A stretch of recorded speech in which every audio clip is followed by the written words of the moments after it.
This is CBS, the Columbia Broadcasting System. From Hollywood, it's time now for...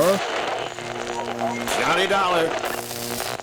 Do you hear me? Johnny Dollar calling. This is Pat McCracken, Universal Adjustment Bureau. What in the... Hi, Patsy. Johnny Dollar. Johnny, what kind of noisy hookup is this anyway? Pat, this call is being relayed to you from an amateur radio station. Well, next time, try the telephone. From Puerto Gardo, Nicaragua? Oh, now you're coming in quite clearly. The Puerto what? It's a little spot on the Caribbean coast. The last port of call for the Sea Legs before she was wrecked. Mrs. Douglas Lanfear still with you? No, and I don't know where she's gone, which is why I called. So? She acted just as surprised as I was that we both took the same plane down here. And Pat, I still don't know why she decided to come here at all. Maybe she doesn't like the idea of you going down there to investigate the case. She wouldn't admit it, of course, but that's what I think. You think she may be trying to obstruct the investigation? Right now, I don't know, because she suddenly chartered a small plane and disappeared. To work her way back to the States? Your guess is as good as mine. Look, why don't you hire a watch on her place in Long Island? And if she shows there, call me at the Hotel Providencia. It's in the city of Bluefields. Nicaragua. Right. In any event, you think her claims for insurance on the Sea Legs and on Douglas Lanfear are fraudulent? Pat, at this point, I don't know what to think.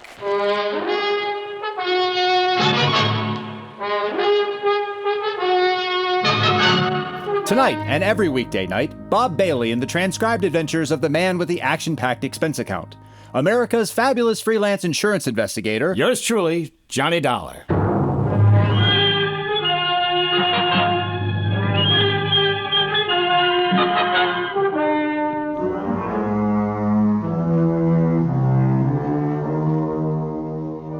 From Special Investigator Johnny Dollar, location San Juan del Perro, Nicaragua, to the Universal Adjustment Bureau, Hartford, Connecticut. The following is an account of expenditures and report of activities during my investigation of the Sea Legs matter. Pat, I lied to you during that radio contact a few minutes ago. I do think Connie Lanfear's claims for $400,000 insurance are fraudulent. Fraudulent is the very devil. But just why I think so is beyond me.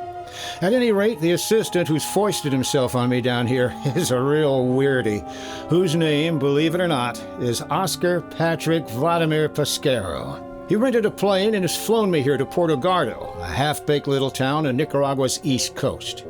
Here is where a radio amateur made the last contact with the Sea Legs before it smashed up and sank off the Baldero Islands. And who is the operator of this ham station? Oscar Patrick Vladimir Pesquero.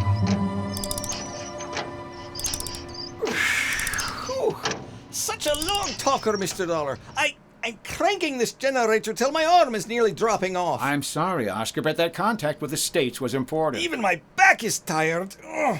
I know. I'll make an expense account to you. Say $10? You try that, and I'll fly back to Bluefields without you. Oh, no, please, Mr. Dollar. No joking, please. Who's joking? But without me, you would be a lost soul in this fire country. Hey, tell me something. Why did you ever set up a transmitter in this isolated fishing village? I should set it up in Bluefields? They even wanted me to have some kind of license up there. Disgusting. And a waste of money, too. Now, that reminds me. Do you have a pilot's license? Who needs a pilot license when those little planes practically fly themselves? Besides, a pilot license costs money, too. Well, I have one, so from here on in, I stay at the controls. No confidence in me. No confidence in me. What a smirch on the good name of Oscar. Okay. Now, let's get out to the flat where you parked the plane. I want to fly over the spot where the Sea Legs went down. Ha! You see how unvaluable I am? Huh? Without me, you wouldn't even know where to look for the Baldero Islands. You know darn well all I have to do is look at the charts in the cockpit of the plane. But, Mr. Dollar, that wouldn't be fair.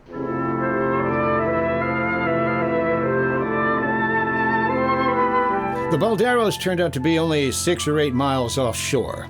2 narrow little rocky islands that poked up out of the sea to keep each other company in the vast, quiet blue expanse. One of them was perhaps a mile long, and the other, just a couple of 100 yards away and stretching parallel to it, was even smaller.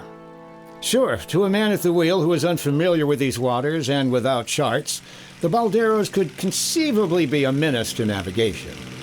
In the dark of night, that is. Oscar? Yes, sir. Do you remember what time of day it was when the sea legs went down? Of course, I remember anything. Names, dates, places. Well, how about the sea legs? Of course, I was talking to her by radio. Well, Such a lovely day, too, just like today. Why, you know, Mr. Lanfear even promised to take me fishing after we finished the radio contact testing. what time? He even promised we would... Oh, it was exactly 10:21 a.m. when the radio signal from the yacht suddenly cut off. You're sure of that? Yes, sir. We were talking away, back and forth, and then, beep, nothing. 10:21.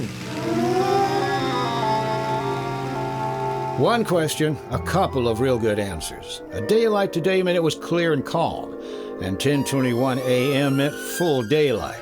The Balderos must have stuck out like a sore thumb. Hang on, Oscar. I'm going to make a tight circle over these islands for a closer look. You sure you wouldn't like for me to steer, Mr. Dollar? I'm sure. But if you do all the work, how am I ever going to earn the handsome restrainer you're going to pay me? Wait a minute. Yes, sir? That channel between the islands is as smooth as a mill pond. Sure, it always is, except during a storm. And so clear you can see way down into it. Oscar, I thought there were a lot of pinnacles of rock sticking up in that channel. Oh, maybe at low tide. One or two on the east side, very shallow. Otherwise, like you see it now. And what's supposed to make the channel so dangerous? The current that runs through it when the tide is changing. Mr. Dollar, it's how you say, ideally, like now, when the tide is coming in. Enough to wreck a boat like the Sea Legs? If the skipper wasn't watching the road, you should see how the current wobbles and squirms. Hey, look, there's a packing case down there floating around, you see? First one direction, then the other, shifting around like crazy. Yeah. Oscar, I think that packing case is going to be a big help to us. Maybe there's something in it that might be worth money or something? Stop thinking of money. But then how? We're going to see just where the current delivers that packing case. You want to know where that packing case will be ending up? That's what I said. Then steer back to Portugaldo, to the beach in front of my superlative radio station. Huh? Sure. How else do you think I get all the lumber and furniture and stuff for my radio shack? He was right.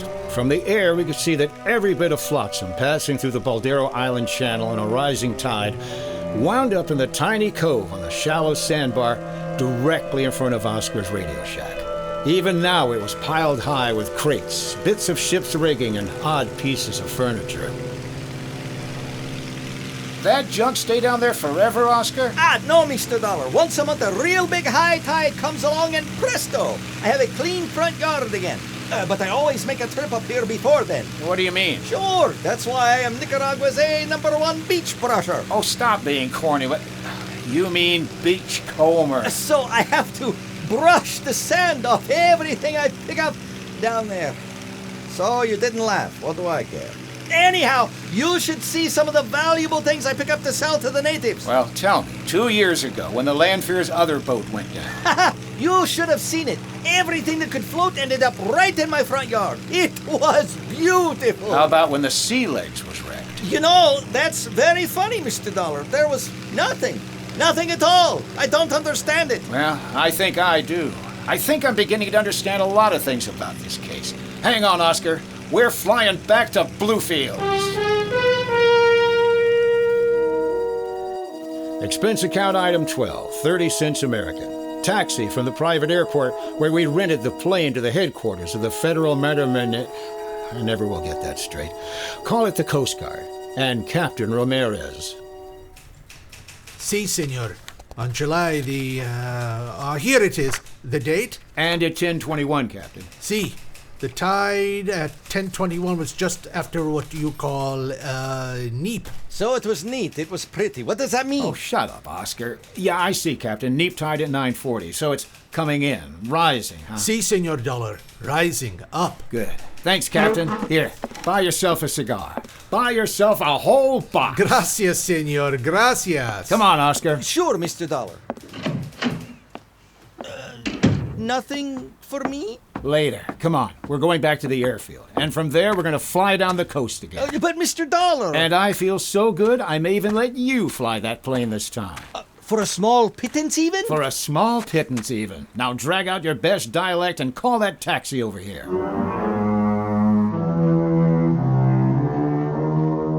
Item 13, $6 for the captain. Item 14, 50 cents taxi back to the airfield. For some reason, the fare in the old Model T went up every time I used it. Or did Oscar wink some kind of a deal with the driver that he could cut in on later? Item 15, another $45 for rental of the plane. And I'm sure it all went into Oscar's pocket. That his knowledge of the language enabled him to persuade the owner we shouldn't pay 2 rentals in one day. We headed south and made good time. But where are we going? Another few minutes and you'll be down to Costa Rica. What's that little seaport straight ahead? San Juan del Perro. According to this map, it has a more than adequate landing field. Look, do you see what I see down there on it? Yeah, exactly what I'd hoped to see. The twin of this plane. The plane in which Mrs. Lanfear disappeared this morning. Now land right beside it. No sooner said than my name is Oscar Patrick Vladimir Pesquero. Don't these little fields have any personnel? Ha! If they get 2 planes a month, they think it's a crowd. Yeah, but there must be somebody. Oh, there's a car back at the hangar. Good. Then we'll have transportation into town. You still haven't told me why you decided to come here. Was it because Mrs. Lanfear did? That was something I didn't know until I saw that plane down there. All right, easy now. Don't land too close to it. I'm in perfect control. Here we go. No, Oscar, it was a hunch, based on the fact that I remembered that the Sea Legs was built in this town. Hey, nice landing. Thank you, Mr. Dollar. Maybe a little extra bonus for such a good job landing? If you don't stop talking about money, you're going to have to find yourself... Say, am I crazy or isn't there someone in the cabin on that other plane? Hey, the car, it's coming up to meet us. Hey, watch it, Oscar. That darn fool is heading right across our landing pad. Huh? Cut the engine! Hey, he's crazy. Can't he see Hey, us? swing high, but don't flip us. More throttle, come on. It's already there. Then straighten out. Take I off. can't. What'll I do? Let me at those controls. Hang on. Here he comes. He'll hit our gear. Hang on.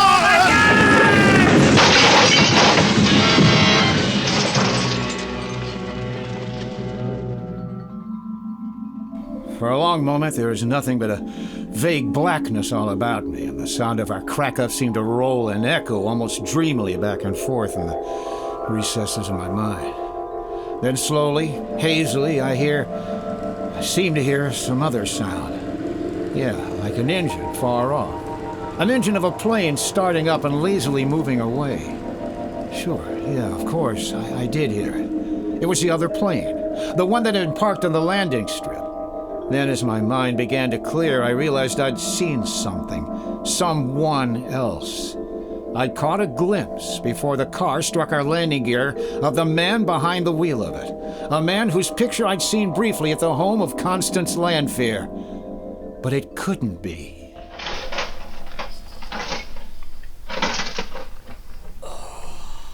Mr. Dollar. Am I still alive? Yeah, Oscar, I'm afraid you are. Thank you. But did you... Did you see who was driving that car? Yeah. You recognize him? Look, maybe we are both dead, like he is. And that's why we saw him. Douglas Lanfear? Yes, sir. Mr. Douglas Lanfear.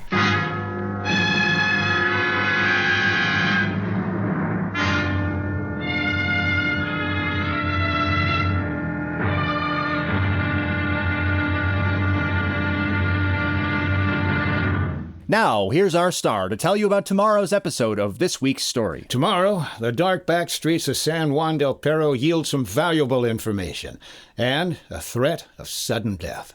And believe me, it isn't an idle threat. Join us, won't you? Yours truly, Johnny Dollar.